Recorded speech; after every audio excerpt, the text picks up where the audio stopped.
Welcome to the Atlantic CIL podcast. For those of you that don't know, if this is the first podcast of ours you clicked on, the Atlantic Center for Independent Living is the Center for Independent Living in Atlantic County, and Centers for Independent Living are resource and support centers for people with disabilities.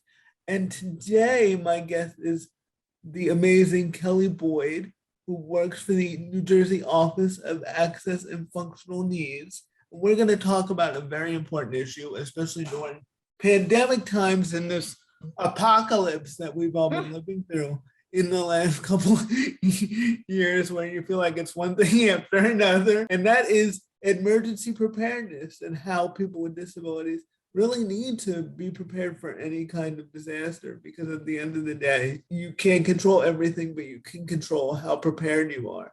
So, hi, Kelly. Hi, Donald. Thank you so much for having me today. I think this is so exciting. I know. I'm excited too. I hope this podcast continues, and I think it will. So, unless I do such a bad job today, I doubt it. But So, I have to tell you, I'm a little envious. I always wanted to do a podcast. So they're not. If I can figure it out, anyone can figure it out. So I would definitely. You should make one.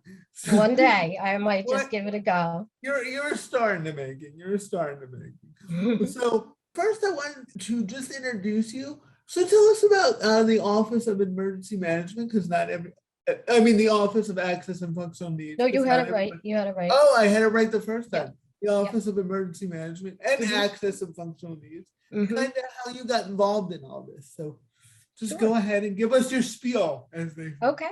Well, to give a brief background, I was Miss Wheelchair New Jersey 2007, and I was approached by Mary Geffert, who held a position that I now hold as Access and Functional Needs Planner at the New Jersey Office of Emergency Management, and also your colleague, Scott Elliott, from the Progressive Center for Independent Living. And there was a push back then to find an advocate who was fairly well known throughout the state, which I don't know how well I was really at that time, to encourage people with all types of disabilities to prepare for emergencies. And, they wanted someone else with a disability. And I have arthritis.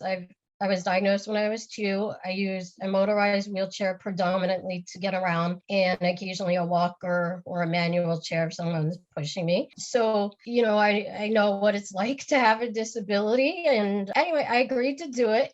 However, I didn't know a whole lot about the field. And I know there's a lot of people today who are, still learning or maybe haven't heard much about it. So eventually I was hired by FEMA, and over the years I came to take over Mary Geffert's position when she retired. And my role is to kind of twofold.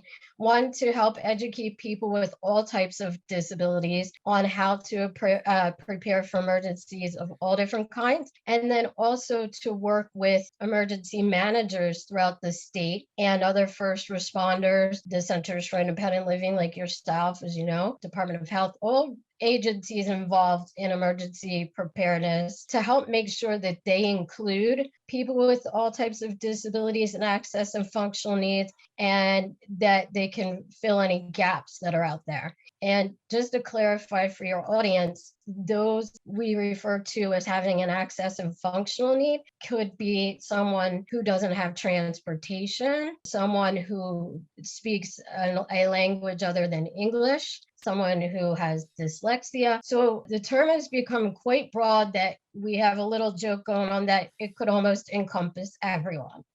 Right. So, and I think that's a real important point. And I was going to ask you to clarify, because somebody could say, oh, they could be listening to this and go, oh, I don't have a disability.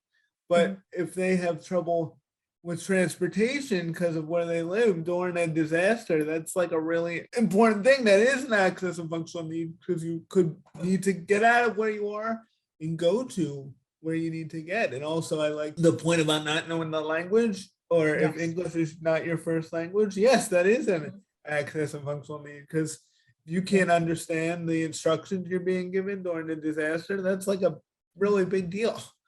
So it's scary. I was fascinated in the fact that you it was like you had to learn almost about this as you got the job, that you kind of Yeah. got. So did you have any experience with emergency management before, or was it right from Wheelchair USA to Access and Functional Needs World?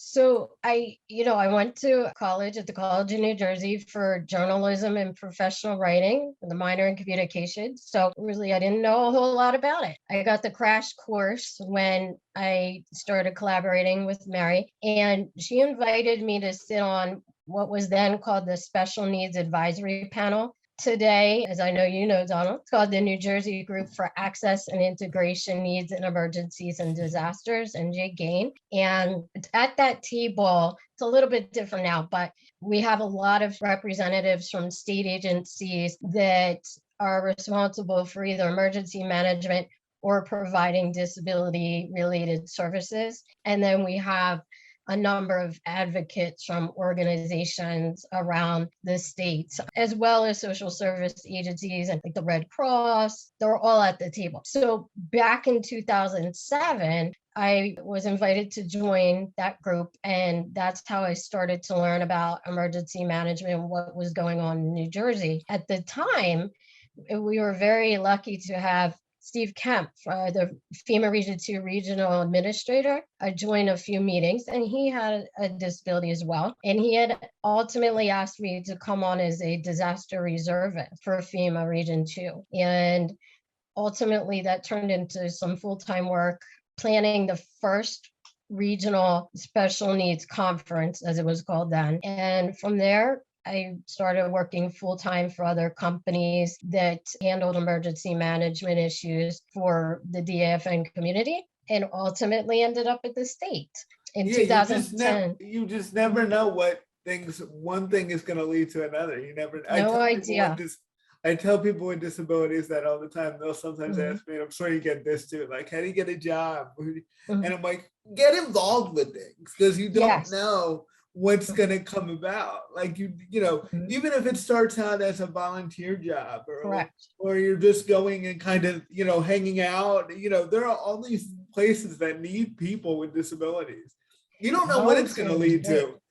I always recommend volunteering, especially with some of the well-known groups in the communities, because you're able to show people what your capabilities are and can contribute to a good cause. And then oftentimes, yes, it does lead to other things like a position in the field you're interested in. And I joined the state in 2010, originally working for the Division of Developmental Disabilities, handling both emergency preparedness and communication. So I got to meld both of my fields.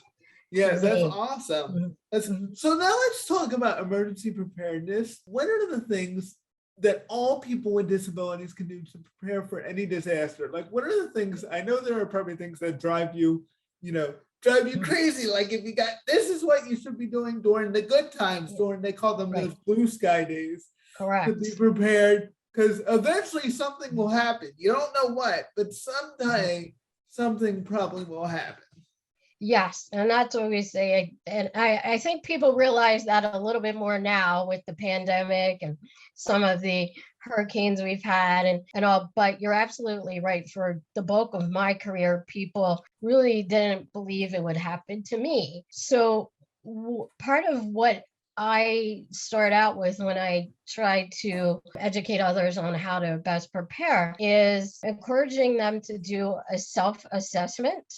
And if this is a little bit difficult, perhaps they want to call the Center for Independent Living. Exactly, yes. And see, but they really need to think about what affects the community I live in. If I am correct by you, sometimes you have fires, hurricanes and flooding, maybe not as much snow, but it still happens. It still happens.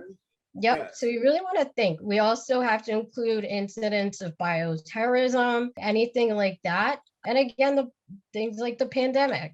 So first of all, once you thought about that, keep in mind there are many more people with disabilities, and perhaps they count in Atlantic, but it's usually 10% of the population. In Atlantic County, it's about 13%.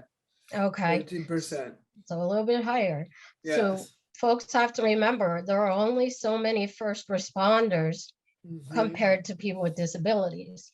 So some people have the mindset, I don't need to be prepared, they'll come and help me. They can't be everywhere at once. So I encourage people to prepare the best they can. And I'll talk a little bit about that in a moment, but also to have a support network of folks who can help you plan. And you want to keep that updated. But in my support network, depending where I am at the moment, I have family members, coworkers, my neighbors, and some friends and personal care assistants. And they all know that they're part of this list. And again, I try to keep it updated if somebody should move or something like that. But I work not only with them, but also, my colleagues to develop a preparedness plan. And sometimes folks are overwhelmed by this, and you can find things online, like the Red Cross has a calendar that you can follow and do something weekly, daily, monthly. You don't have to be overwhelmed and do it all at once. So one part of preparedness is we recommend people have a go kit or a go bag, and people will say, oh, I can't afford that. You could do a piecemeal. A lot of times you could get the items you need for free or ask for items for your birthday, a holiday. But what usually we recommend people put in a go bag, which could be a simple book bag, which I've actually gotten them for free at events. It's a change of clothes in case, it's an event where you get wet, like a snowstorm or a flood. A flashlight. They do have crank flashlights now, so you don't have to worry about batteries. We do recommend you have batteries in there. A radio, weather radio, a first aid kit, gloves, and a mask. We all know a mask is very important now. Yes. And other things. It's good to have a little bit of money in a Ziploc bag so it doesn't get wet in your go bag, because a lot of folks think the ATMs will be available. Sometimes they don't have power to them. Right, So right. you need a little cash. Right, and some your credit cards could be down for whatever reason. Your Visa Yes. cards could be down. So cash is the easiest thing. I'd also Yes. say a phone charger. Throw your phone, Yes. throw a phone charger on. Charger for your assistive technology. Yes. Yes. And what about medication? Yes. So that people find it to be a little bit tricky, but we recommend you make sure you bring along your medication and also have, if you can, some prescriptions for your medication, because if you're staying in a shelter, there's usually nurses on site and ways to fill your med if you run out or if it gets ruined, lost, whatnot. I also always carry a list with me of all of my medications, which actually proves very helpful at the doctor's office too. And I take a photo of this list with my phone and send it to my support network.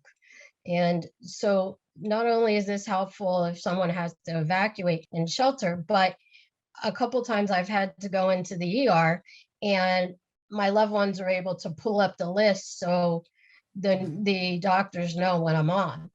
Right. This is if you're for whatever reason unavailable to tell the doctor this is what I need, they could just go, there it is, and that way it's not an issue. They actually, at my appointments, they really appreciate it because it's so much easier for them to read or just make a copy of. Right. And I always date it.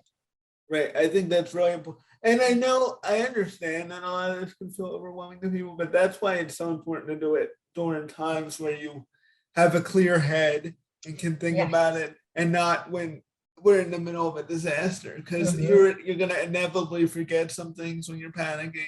You're gonna enable. So even if the first thing you do is just make a list of your support system, and I mean everybody goes, they hear that word and they're like, oh, that's so overwhelming. But it's just your friends, your family, your neighbors, and it's just people that you have a relationship with that you can lean on. And also don't think about it as negatively. Like, I know people with disabilities sometimes, because our society makes us feel that way, like, oh, I don't want to be a burden to anybody.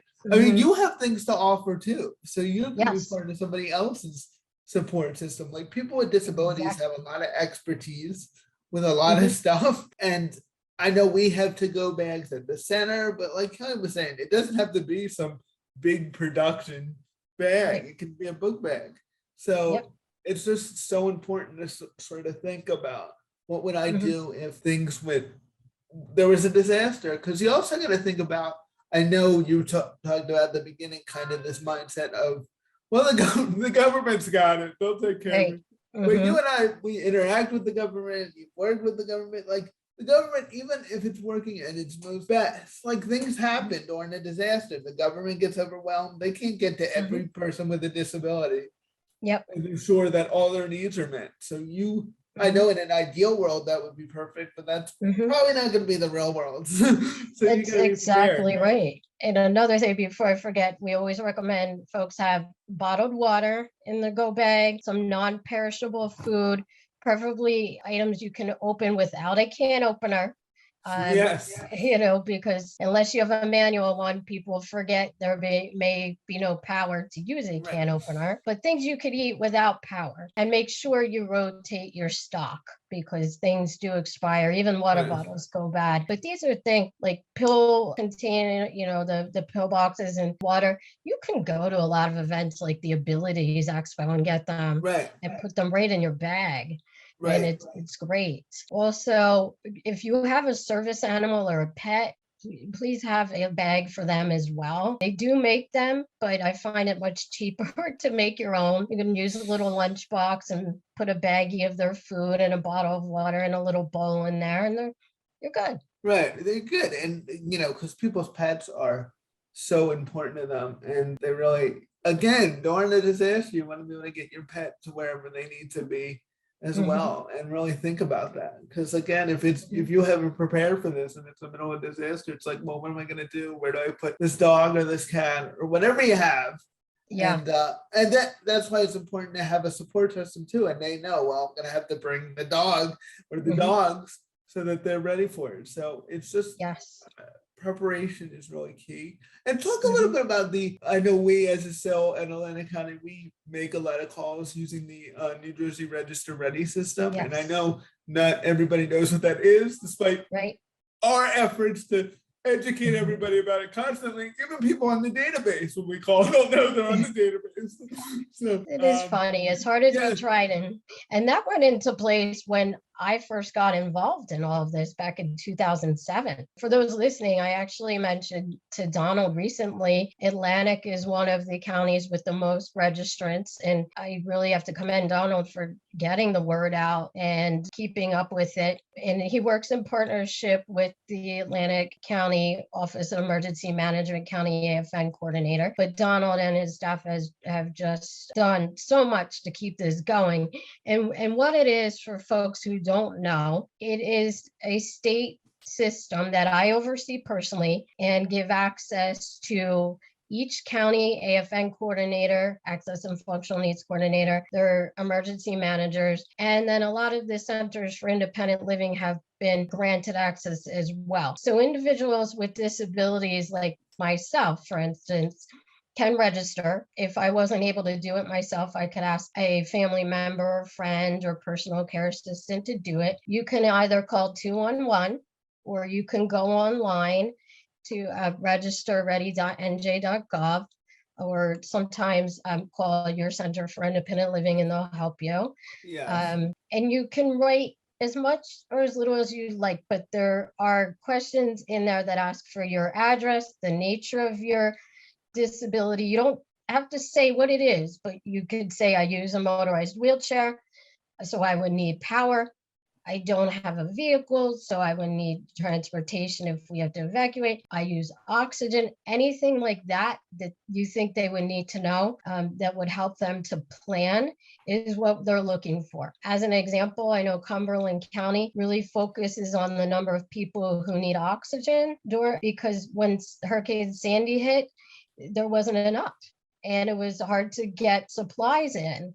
So they really try to make sure they have the ability to get people oxygen. There's different trucks that provide it now, or different ways you can keep supplies. So these are things that are helpful for them to know. They also look at whether you require personal care assistant. Just so everyone knows, this is confidential. Only certain people are granted access if they're involved in the planning and response process. It is free to do. We do ask that you update your information annually. And this was, I found, just such a wonderful thing during the pandemic, because individuals like Donald and the staff at the Atlantic Center for Independent Living made calls quite regularly. Donald, and feel free to jump in, Yeah, but to check on folks.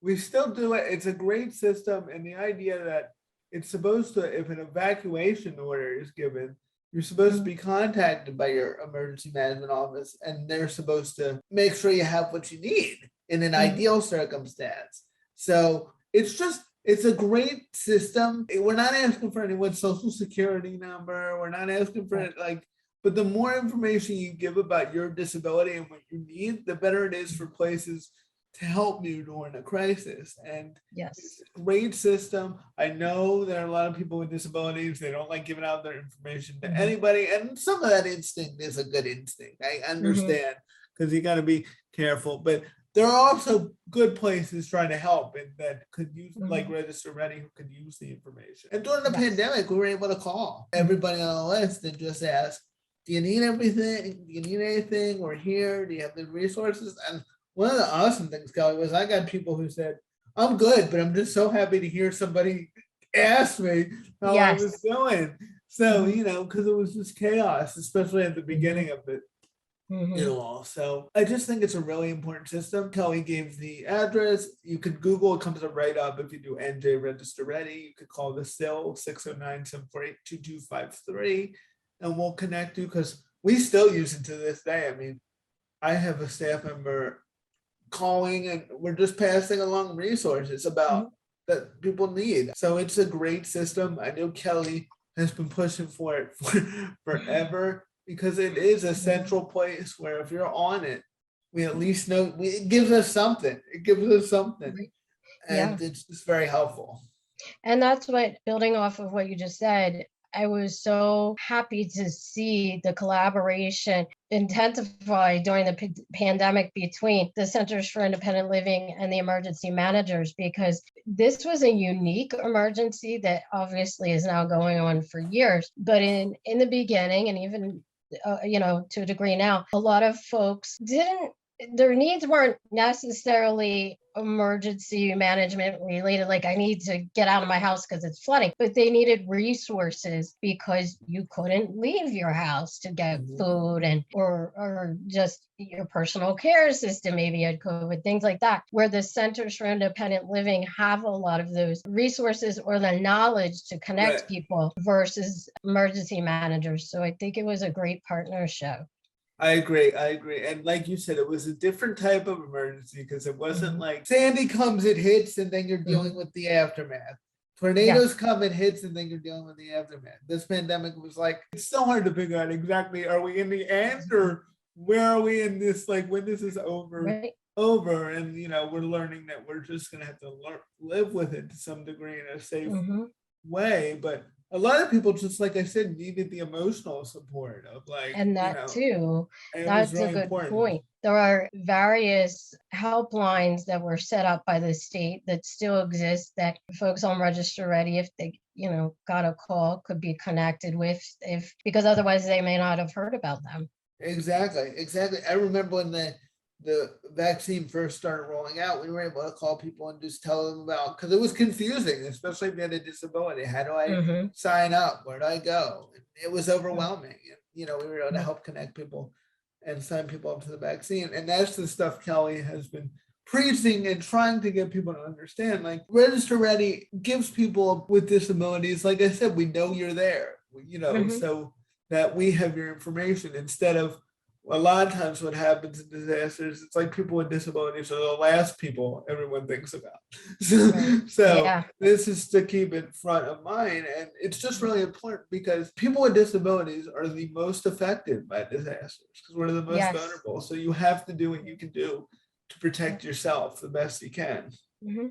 And I think it was good too, because a lot of folks who received a call maybe had some questions on how to prepare. And then Mhm. some groups, like I believe even your team has called just to see if people needed help planning, or obviously held workshops and Right, then, right, right. Yes, we've held yeah. workshops, and like I said, a lot of people, and we were able to, it's like we were able to also educate people on what register ready is. Because some people, their caretaker signed them up, or parents signed them up, and they're like, what is this? And that's when you get they think you're a scammer.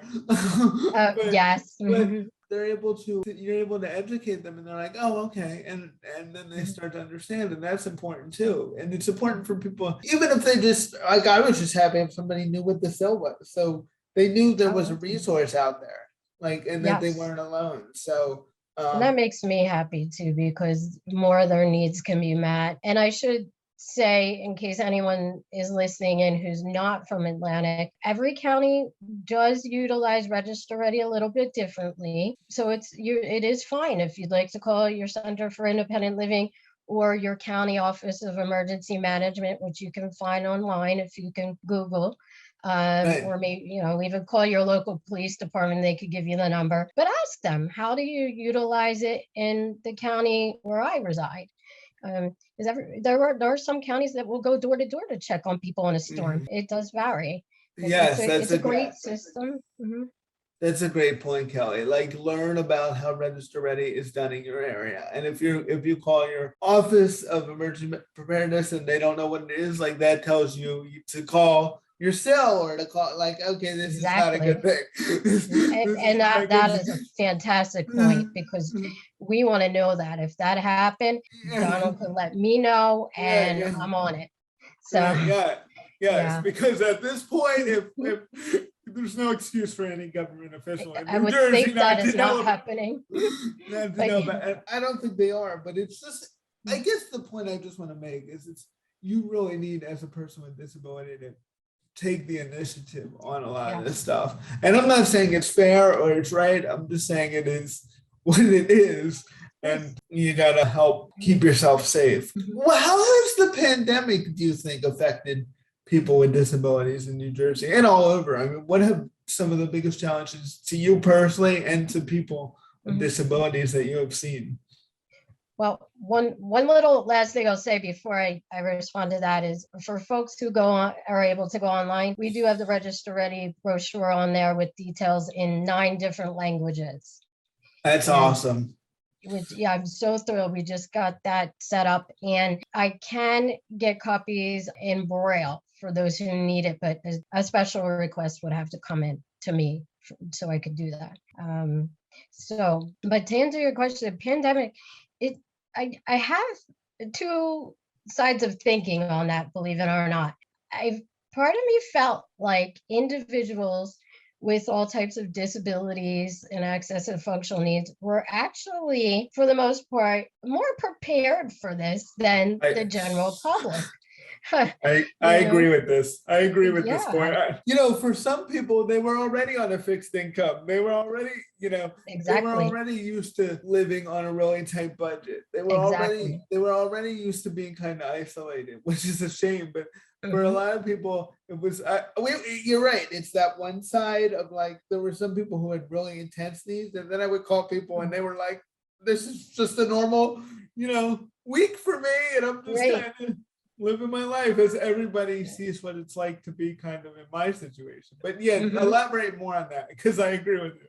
Yes. Well, one of the things that I know, a lot of my friends who can't drive due to their disability already have groceries delivered. So there was no change in that for them. And, or rely on online shopping like Amazon. Whereas I knew people, like even my own parents. Oh my goodness, how do we switch to that? I also relied, because I have a weakened immune system because of my disability. So I do drive and usually do most of my own errands, but I, especially in the beginning of the pandemic, really isolated and relied on my personal care assistant to do my shopping when she did hers. So that worked out pretty well. And I did online shopping as much as I could too. So, I just adapted in that way. And I found actually the ability that I was able to work remotely wonderful, because it was less wear and tear on my vehicle with the ramp, saved me gas, less wear and tear even on my wheelchair. I felt healthier overall because I was isolating. Right, and you weren't worried about getting here and getting there and I remember you used to travel all over before. I used Oh, to you were right. And all now over I'm before. reluctant. Now you're like, well, because we see, there are things I look at now, and I'm like, I hope we take those lessons from the pandemic. Like, there are great things to do in person, and I'm all for it. But like Zoom, it's so easy. Like, you can have meetings with anybody wherever. And I guess this is kind of my point when we're talking about, when you're highlighting the point about how kind of people with disabilities on some aspects were more ready for this than people without disabilities. It's like, well, because we were suggesting a lot of this stuff long before it was cool. Like, yeah, and I think it proved we were right. Yes, exactly. People with disabilities should be listened to more. Yeah, and I think it's great, especially for folks who can't drive now. You can be part of meetings much easier. Right. You can get to where you can be engaged in a lot of these groups. You can be engaged in a lot of these for work. And there should always be that option. That's what people with disabilities were always arguing for, like just making an option. And it just makes the world a better place. Same thing with online grocery shopping. It's like, we've been saying that's great for a long time. Well, go ahead.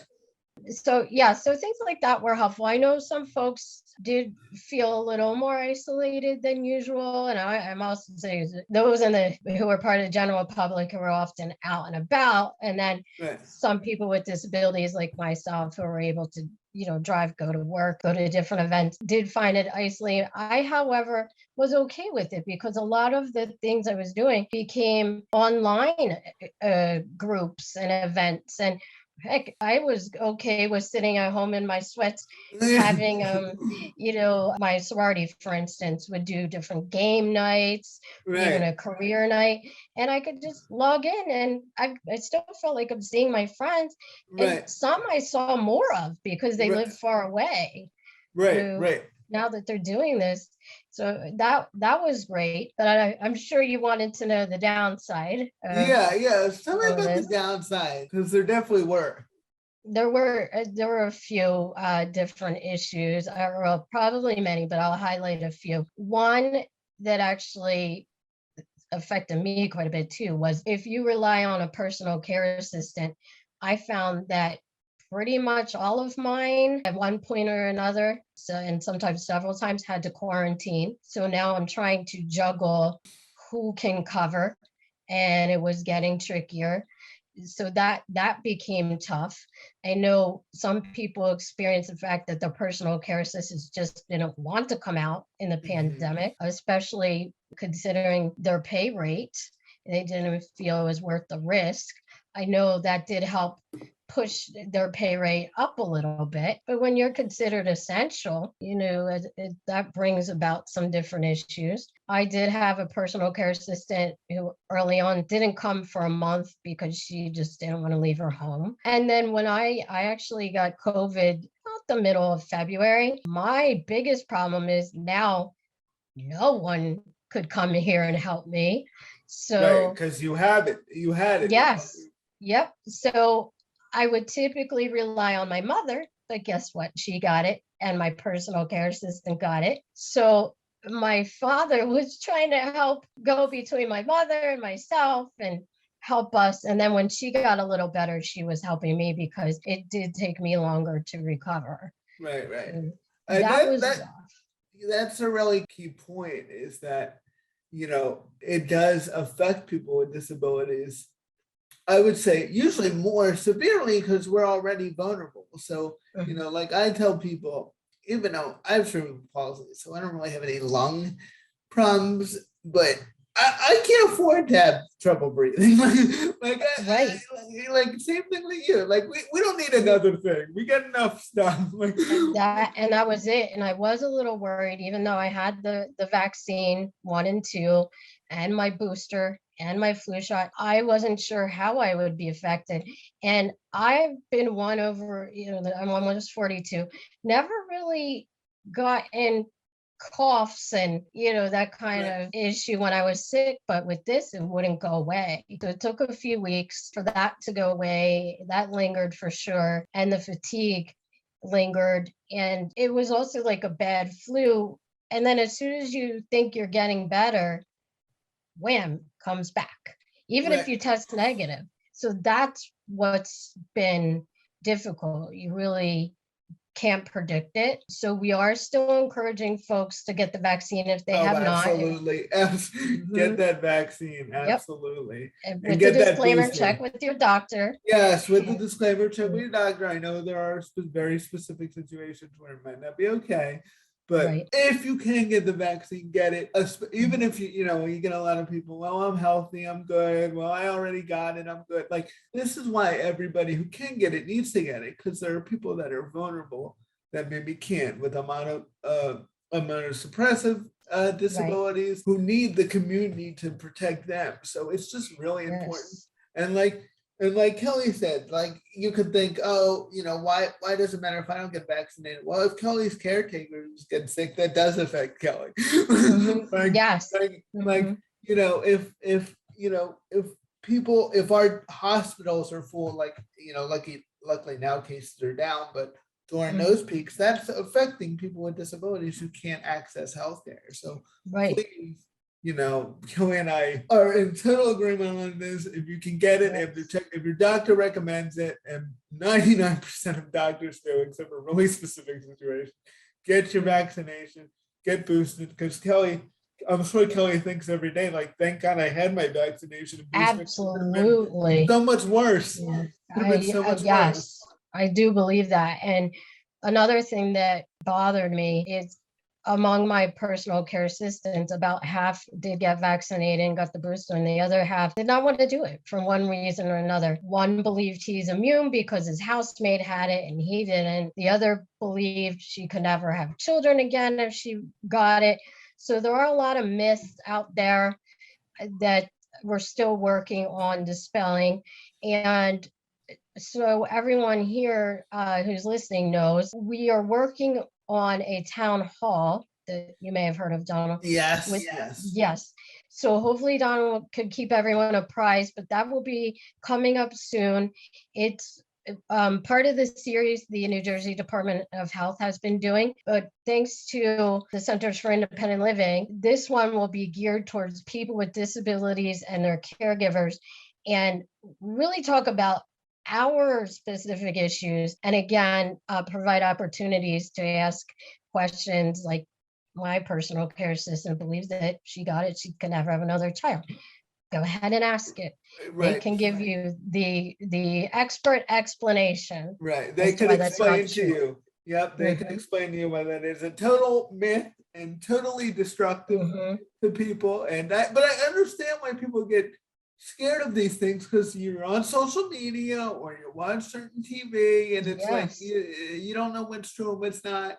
But this vaccine, I always say this vaccine has been more studied than anything probably in human history with the amount of scrutiny it's got.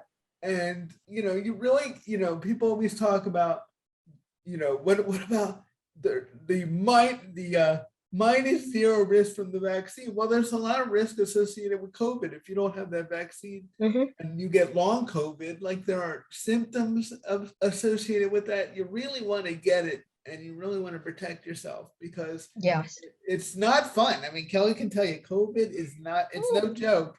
It's no joke. And I've seen people with it, and it's not an easy thing to go through. And, even cases are low today, but we're still losing 500 people today. And it's always important to note that, we're almost up to 1 million people dead in America. So take it seriously. And especially if you're vulnerable, and really watch what information you're getting, because don't listen to people who are getting paid to put you in danger. So Right. listen to the experts, listen to Yes. doctors, listen to people who know this stuff, listen to people who study vaccines, not your local chiropractor, Yes. who said, And I read something, that always yep. cracks me up too. Well, I did talk to a doctor, then you look it up and it's, somebody who hasn't specialized in vaccines ever.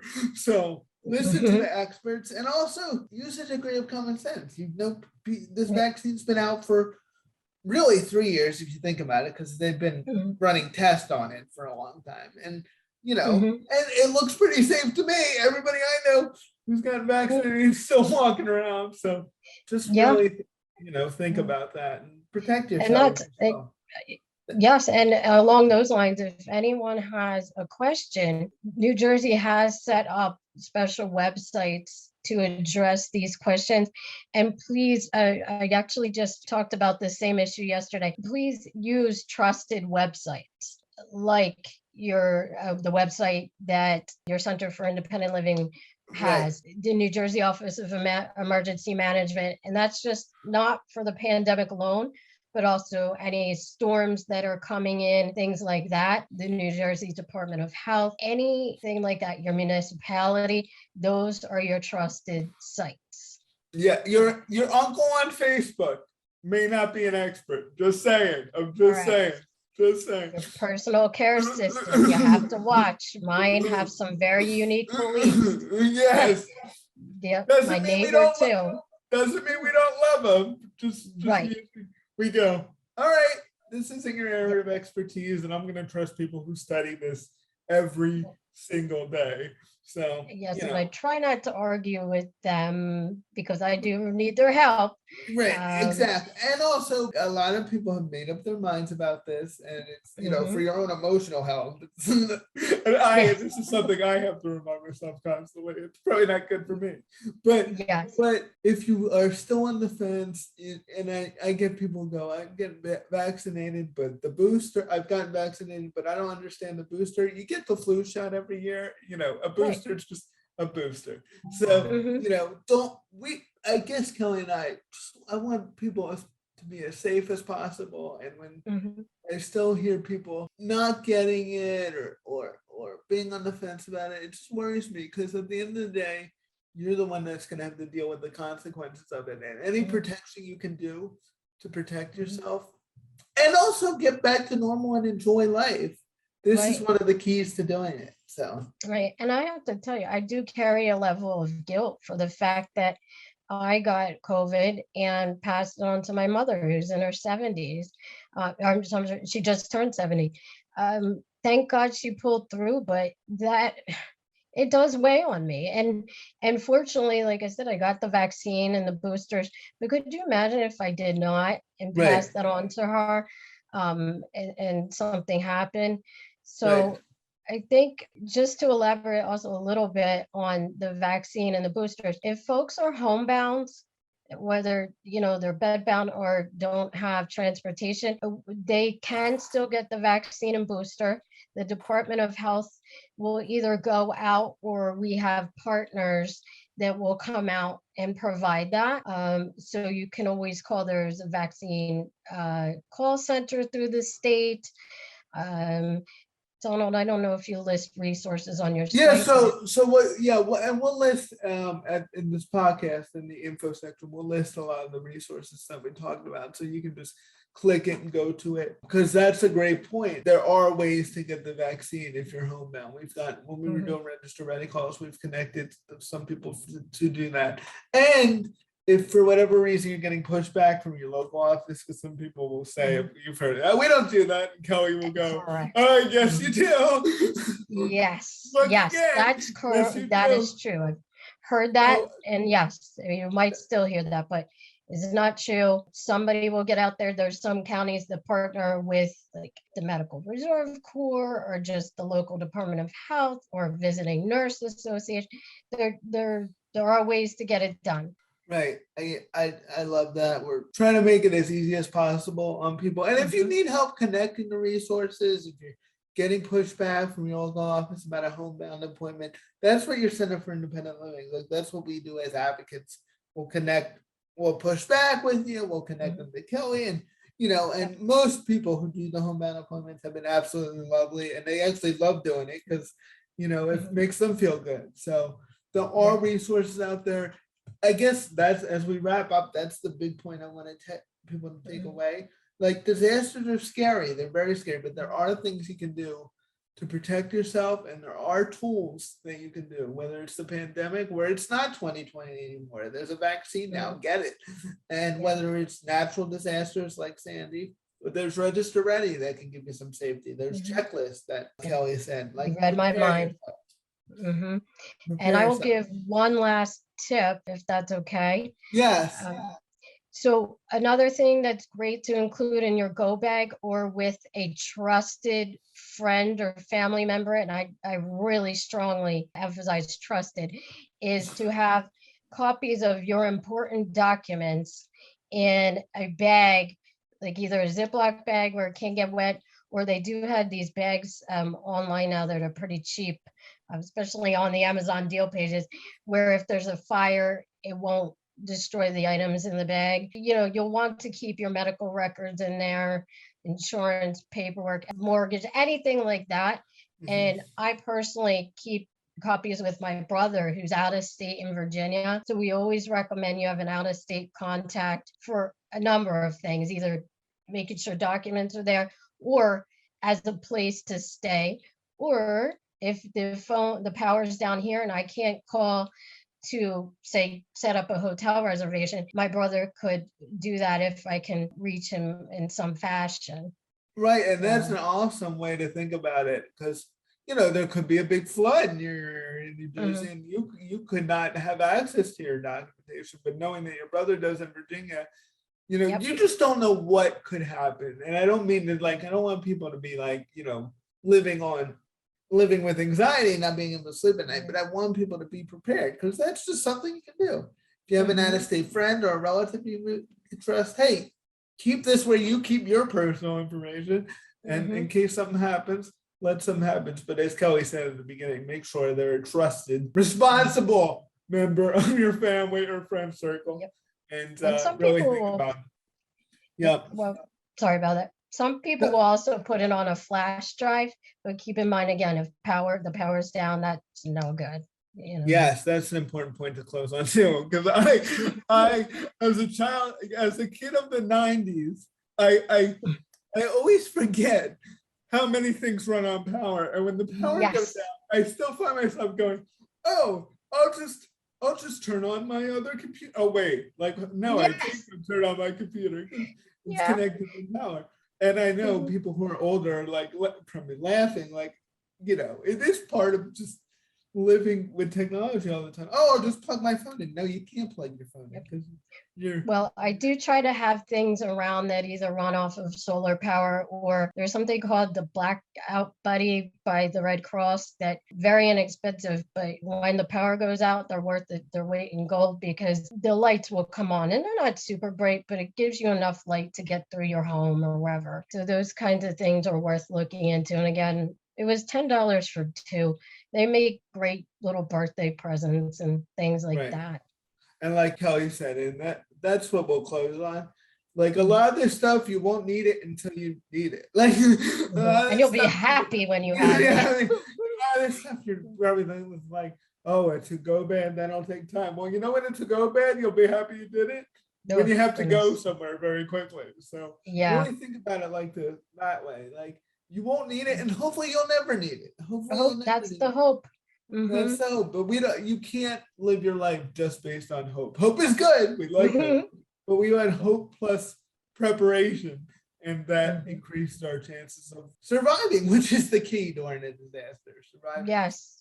And when you said about anxiety, we're not here to talk today to stress anyone out, but actually it should do the opposite. If you're planned, you should have some feel good that God forbid something happen, you have your plan, you have what you need. And Right. for a lot of people, that doesn't lessen the anxiety. Right, and it lessens the stuff you have to do during that disaster, so you can really focus on those immediate important things. Because you already got your to-go bag ready, so you already have an idea of where you would go to for shelter. So you're not in that panic, and I'm sure in a disaster, you'll actually reduce your anxiety because you will unfortunately see people around you who did not prepare, and you'll say, well, at least I'm not there. But thank you, Kelly, for coming on the podcast. Do you have any closing words? But thank you for having me. I'll just give it to you if you have anything else to say, and we'll just end there. Well, I'm sure I could go on for hours, but I thank you for having me on here. You are welcome to share my contact information and, the NJOEM websites. Definitely, folks, check out the checklists that are out there and the brochures you can find online, because there's other things we didn't get to talk about, like when there is no power, a lot of the local libraries and places like that will allow you to go and charge your wheelchair or assistive technology.